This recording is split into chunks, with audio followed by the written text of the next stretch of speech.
Korea was once known as the Hermit Kingdom, shut off from the outside world. But modern Korea has certainly come a long way from that reputation, and over the years, more and more people have been seeking to work and live in Korea, and in turn, the number of people who have decided to call Korea their home country has grown as well. Since it first accepted the naturalization of a Taiwanese-born national in 1957, over 200,000 people have become naturalized Korean citizens. To celebrate this fact, I'm delighted to say that for this week's Touch Basin's Hole, we have the person who became the 200,000th person to be naturalized. His name is Krisda Chaemsaithong, and he is an English professor at Hanyang University now. Welcome to the show, Professor. Thank you for having me here. So first, I want to say congratulations on becoming the 200,000th naturalized Korean citizen. Did you know you had that special milestone when you were in that process? I didn't know that. That came as a surprise when they told me that I'm the 200,000th person to become a naturalized person. So they asked me also to do a kind of impression presentation at the ceremony, and I also functioned as a representative for the oath ceremony as well as a 200,000th person. Right, so when did you find out? Towards the end of the process or afterwards? Yes, towards the end of the process when they prepared me for the ceremony. How did you feel when you were given the Korean citizenship? It was a mix of feelings. I felt very proud, secured, grateful, and hopeful at the same time. So proud of becoming a citizen of a country that is a beacon of democracy, freedom, and justice, and secured that those rights will be protected. And I'm grateful to those who are now my fellow citizens and for welcoming me into this country. And I'm also hopeful that with this opportunity, I can contribute to this society and serve the country in more capacities than I did before obtaining citizenship. So can you tell us a little bit about your background? You're from Thailand originally, correct? Right. I was from Thailand originally, and I went to the U.S. During my high school years. And then I also did my undergraduate and graduate degrees in the U.S. And then after that, I became a professor of linguistics in the U.S. for 5 years before I moved to Korea. So then what brought you to Korea? So at the time, I considered moving out of the U.S. There had been constant state cuts in funding for higher education for quite a few years at that time. And universities responded to funding cuts by increasing tuition fees on the part of the students, reducing faculty members, limiting course offerings, and of course, withdrawing financial support for researchers and professors. But at the same time, however, I saw the opposite trend in Asia. Japan, Hong Kong, Singapore, or China, for example, had been on the move towards globalizing their campuses and academic staff, and they even hunted and scouted top researchers from abroad. So, of course, they also promised generous funding support, attractive salary ranges, and also job stability. So at that time, I decided that it's time for me to move out of the U.S., and that was the biggest change in my life. I wasn't sure at first that I would do well in the new place, new environment, if I could adjust to the local culture, if the students would be the same as those who I taught in the U.S. So I was browsing through job advertisement in my field on the internet, and I came across an advertisement for a position at the current institution that I'm working at. So I submitted my application and I talked to the committee in charge. And after the talk, I felt kind of secure that I should do well here. So I decided to relocate. And then I have to say this is one of the best decisions that I have made in my life. There's no single regret. I have had great colleagues and great students, and my research is going well. And that's all I ever asked for. I can ask for as a professor. Sure. Back then, you didn't speak any Korean, right? Right. I had zero knowledge of Korean at that time. Right. Did you know about Korea as a country? What did you know? At that time, due to the rise of the Hallyu, so I learned about Korean through the media. So I watch a lot of dramas on TV. So that's all I know about Korea. Right, right. I've met many people who, especially from Southeast Asia, who got to know about Korea through Korean drama. So Right. that Korean Hallyu soft power is incredible and can be seen through Yes. by many people.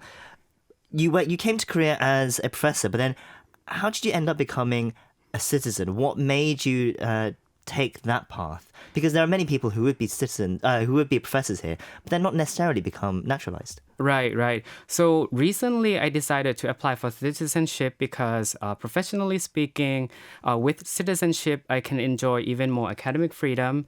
My research area is quite sensitive.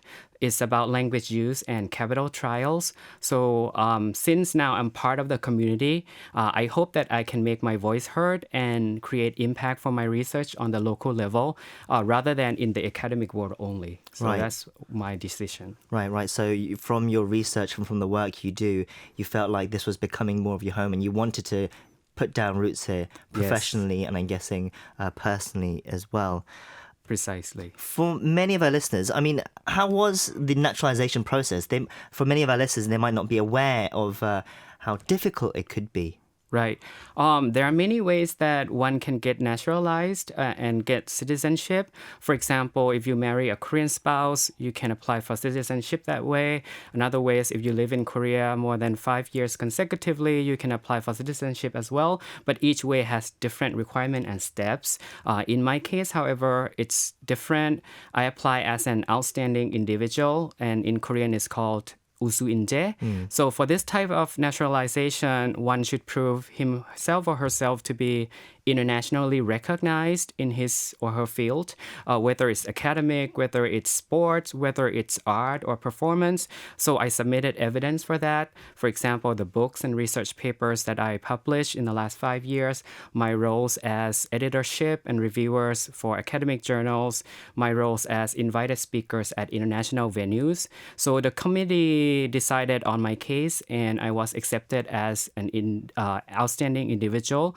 And this step took about 2 months. And then the next step is the interview process where I was expected to sing the Korean national anthem and answer questions regarding Korean culture, Korean history, political system, and everyday life issues. And the last step is the oath ceremony, where I swore in as a Korean citizen. And the whole process took about 4 months in total. And the Department of Citizenship has done a wonderful job, and they kept me posted on my case along the way. And I'd like to thank them for helping me along the process also. What do you think of the process when you are having to do things like sing the national anthem and learn about Korean history? I think that in a way it helps me to better integrate into the culture because by learning about the history, by learning the political system, and by learning about the constitution law, I learn more about Korea than if I hadn't done the test. Now that you've had your Korean citizenship test and you're now a naturalized Korean citizen, how do people react to you? How do Koreans talk to you about being a Korean person now? I think that except for the people around me, most of the people would still recognize me as a foreigner perhaps because of my Korean speaking skills. Right, right. But people around me who know about this, they congratulate me on getting the citizenship and then they welcome me into the community. What kind of qualities do you think are important for foreigners who are living in Korea and who want to maybe take Korea as their home country now? Yeah, for those considering living long term in Korea, language can be one of the biggest barriers. So I think acquisition of Korean is what I highly recommend. So this is not only for day-to-day communication, but language is a means of communicating local values, beliefs, and customs. Also, it's a marker of group identity and group membership. So if you can get that out of the way, you can become accepted and more integrated into the community more easily. Yeah, so I would recommend getting that out of the way Right, and learning the language, language. yeah, is hugely important, especially in Korea. If you're a foreigner here in Korea and you speak a little bit of Korean, Korean people can be so welcoming and accepting, Right, aren't they? right. Now that you've got your citizenship, that was in November this year, right? Right, right, that's Yes. correct. So when you became a Korean national, then did things change for you, and what are you looking forward to? Um, in terms of my daily routines, nothing had changed radically, but emotionally speaking, before obtaining citizenship, I had always felt as though I didn't belong to the place. Everywhere I go, I was called a foreigner, like 외국인, in, ways outside, right? So perhaps the term is not used in a negative sense. But however, at the same time, it also means that I am not one of us, right? So, but this new legal identity has given me some kind of peace of mind and the confidence, and I can say to myself proudly and to other people that I'm also Korean. And that's how I feel emotionally inside. South Korea is rapidly becoming more and more diverse than ever before, and it's forcing South Koreans as well to evolve its understanding of what it means to be Korean. You said you gave, I believe, a speech after you were for the ceremony of when you're becoming a naturalized citizen. What does being Korean mean for you? So, as you correctly pointed out, Seoul and by extension Korea is becoming more and more diverse. And I would expect dual citizenship or multiple citizenship to become even more common in the future. And I think of this as an asset for Korea. And it's an element of cosmopolitanism, the idea that all human beings belong to a single community based on a shared morality.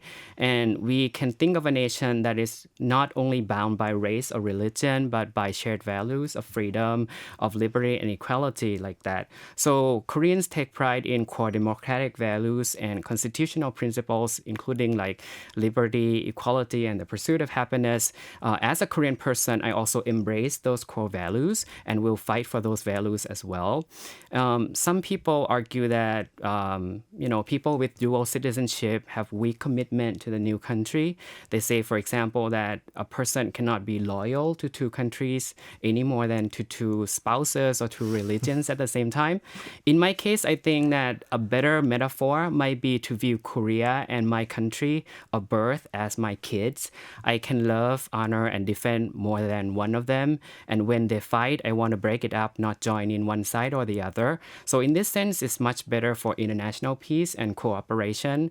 So as a Korean, I try to embrace the local value, the local culture, taking language classes, taking lessons about Korean history and political system, and as well, I often go back to my country to give talks about my research topics and contribute in other ways. I think that's a beautiful sentiment. Thank you for that. I don't think there's anything more I can add there. So we will end it there. Our Touch Basin's Hole today, we've been talking to the 200,000th naturalized Korean citizen, Krisda Chaemsaithong. Thank you for coming in today and sharing your story. Thank you for having me here.